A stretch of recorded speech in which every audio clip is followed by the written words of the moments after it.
കേരള സർവകലാശാല ആസ്ഥാനത്തിന് മുന്നിൽ ഗവർണർക്കെതിരായി SFI സ്ഥാപിച്ച ബാനർ ഉടനടി നീക്കണമെന്ന് കർശന നിർദ്ദേശവുമായി വൈസ് ചാൻസലർ.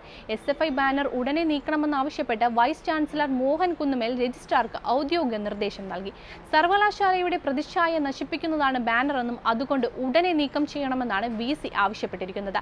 കഴിഞ്ഞ ദിവസമാണ് ഗവർണർക്കെതിരെ പ്രതിഷേധത്തിന്റെ ഭാഗമായി കേരള സർവകലാശാല ആസ്ഥാനത്തിന് മുന്നിൽ SFI ബാനർ സ്ഥാപിച്ചത്.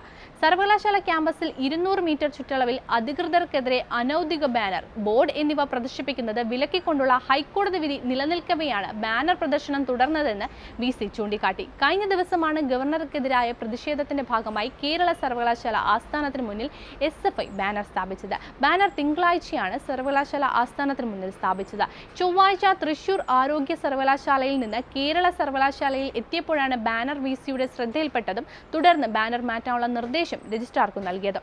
സർവകലാശാലയുടെ പ്രതിച്ഛായ നശിപ്പിക്കുന്ന ബാനർ ഉടനടി അഴിച്ചുമാറ്റാൻ നടപടിയെടുക്കണമെന്ന് VCയുടെ ഉത്തരവ്. അതേസമയം തനിക്ക് പോലീസ് സുരക്ഷ വേണ്ടെന്ന ഗവർണർ ആരിഫ് മുഹമ്മദ് ഖാന്റെ നിർദ്ദേശം അംഗീകരിക്കാനാവില്ലെന്ന് സംസ്ഥാന പോലീസ് മേധാവി. ഗവർണർക്ക് പഴുതടച്ച സുരക്ഷ നൽകും.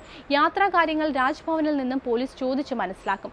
സുരക്ഷാ പിഴവ് ഉണ്ടാകാതിരിക്കാനുള്ള കരുതൽ എടുക്കും. സുരക്ഷാ വാഹന വ്യൂഹത്തിൽ സഞ്ചരിക്കുമ്പോൾ ഗവർണർക്ക് പ്രത്യേക പ്രോട്ടോകോൾ ഇല്ലെന്ന് പോലീസ് ഉന്നതർ വ്യക്തമാക്കി.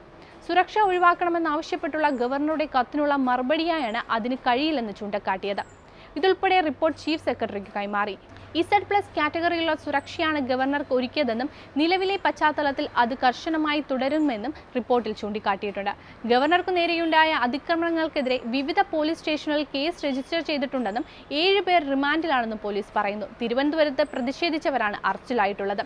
ഗവർണറുടെ വാഹനത്തിന് നേരെയുണ്ടായ അതിക്രമം സംബന്ധിച്ച റിപ്പോർട്ട് പോലീസ് മേധാവി കൈമാറി. പോലീസിന്റെ ഭാഗത്തുനിന്ന് ബോധപൂർവമായ വീഴ്ചയൊന്നും ഉണ്ടായിട്ടില്ലെന്നാണ് വിശദീകരിക്കുന്നത്.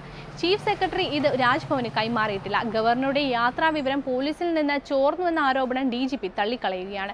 ഇതിനൊപ്പമാണ് ഗവർണറുടെ പ്രോട്ടോകോളിൽ ചർച്ച എത്തിയത്. ഗവർണർക്ക് Z+ സുരക്ഷ ഒരുക്കുന്ന പോലീസുകാരും ഒപ്പം സഞ്ചരിക്കുന്ന സുരക്ഷാ ഉദ്യോഗസ്ഥരും എന്തു ചെയ്യണം എന്തു ചെയ്യരുത് എന്നാണ് അവർക്കുള്ള നിർദ്ദേശങ്ങളിൽ വ്യക്തമാക്കിയിട്ടുള്ളത്. കാറിൽ നിന്ന് ഇറങ്ങണമോ വേണ്ടയോ എന്നൊക്കെ തീരുമാനിക്കാനുള്ള അധികാരം VVIPക്കാണ്. വാഹനം ഏത് വഴിക്ക് പോകണമെന്ന് പോലും അദ്ദേഹത്തിന് നിർദ്ദേശിക്കാം. അതിനാൽ ഗവർണറുടെ ഭാഗത്ത് പ്രോട്ടോകോൾ ലംഘനമില്ലെന്നാണ് പോലീസിന്റെ ഒരു വിഭാഗം പറയുന്നത്. എന്നാൽ പോലീസിനെ അറിയിക്കാതെ സ്വന്തം ഇഷ്ടപ്രകാരം വാഹനത്തിൽ നിന്ന് ചാടിയിറങ്ങി പ്രതിഷേധക്കാരെ ഗവർണർ വെല്ലുവിളിക്കുന്നത് പോലീസിന് വലിയ തലവേദന ഉണ്ടാക്കിയിടുന്നുണ്ട്. മിഠായി തെരുവിൽ അപ്രതീക്ഷിതമായി പോയതും തലവേദനയായി. ഇതിനെയാണ് പ്രോട്ടോകോൾ ലംഘനമെന്ന് താൻ പറഞ്ഞതെന്ന് മുഖ്യമന്ത്രി പറഞ്ഞുവെച്ചു.